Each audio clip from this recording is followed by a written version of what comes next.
Буга чейин үстүбүздөгү жылдын 23 январында Кочкор районуна караштуу Теңиндик айылындагы Тынай булак кыштоосунда сарайда каза болгон 22 жаштагы келиндин жарандык никедеги күйөөсү тарабынан өлтүрүлгөндүгү тууралуу маалыматтар чыккан. Бирок бул кылмышка шектүү делген жаран окуя тууралуу үн каткан эмес. Эми ал жасаган мыкаачылыгын жаш келиндин өзүнө төңкөп, мас абалында болгондугу үчүн канчалык таяктагандыгын дагы билбей тургандыгын айтып олтурат.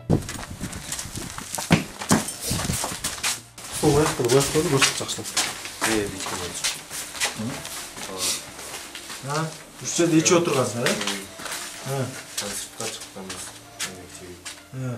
Мен койлорду ылдый атканым алгам. Эге ичимде ал күйүнө чиптир. Кирип мен дагы ичкем. Кантип толук айтып берчи. Квартирада деле отурбайсызбы деп айтты да. Күйөөгө тийгенде деле ушинтип иштечилер. Кантип иштечилер? Толук айтчы, ушинтип анан минтип анан айтып бер. Уят нерсе кылып иштесем деген. Денесин сатыппы? Токмокко тийгенде деле күйөөсү менен жап жүргөндө ошентип сатып жүргөн экен да. Ачым келип бир тепкем эмне отурган, мен оно жерде отургам. Кайраға тептиң? Башына тийген мен элге тийген. Кылмышка шектүүнүн айтымында жаш келин Кочкорго барып сарайда мал багууга жардамдашканга чейин шаарда сойкулук менен алек болгон экен. Бул боюнча алар спирт ичимдигин ичип олтурушуп, сөз болгондо жаңжал башталган. Кылмышка шектүү келинди ур токмокко алганда ал үйдөн качып чыгууга үлгүргөн. Көтөрсөң көтөрбөй койдум. Көтөрбөй койдум, аттын жүйүнө байладым да, аттымда эле жетеледим. Каякта жаттыр? Сырттабы? Үч жерде жаттыр? Жүйүнө байлап туруп, атты жетеледим. Каягына жипти каягына койдуң? Бутуна. Жүйүлүп калды. Кол менен акырын неме сүйрөп алып кирдим да. Сен аттын жүйү менен деген бутуна майлап алып неме сүйрөдүң? Ат менен сүйрөдүң? Ат менен жөн эле мындай сүйрөгөн болчу. Точно так канча жол тээп, канча чаап, кандай кылып чабаганын точно билбейсиң да? Жок, запись өчүп калган. Үйгө кайсы жерге жаттырсың?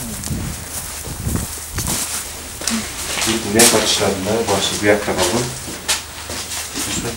Башы буякта калган. Жукканда жаап койдум.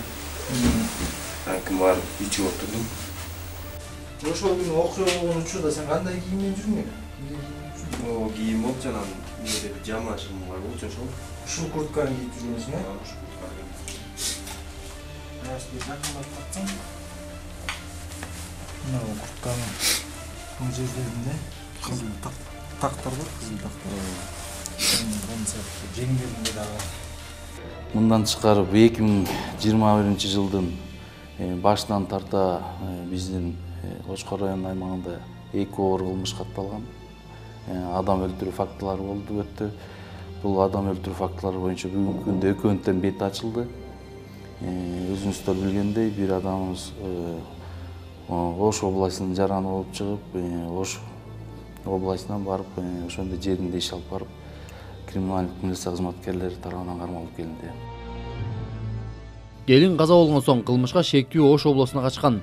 Ал жактан Кочкор райондук ички иштер бөлүмүнүн кызматкерлери ыкчам түрдө кармап, тергөөгө алып келишкен. Азыркы учурда бул ишке тийиштүү материалдардын бардыгы сотко өткөрүлүп, шектүү убактылуу кармоочу жайда чечим күтүп олтурган маалы.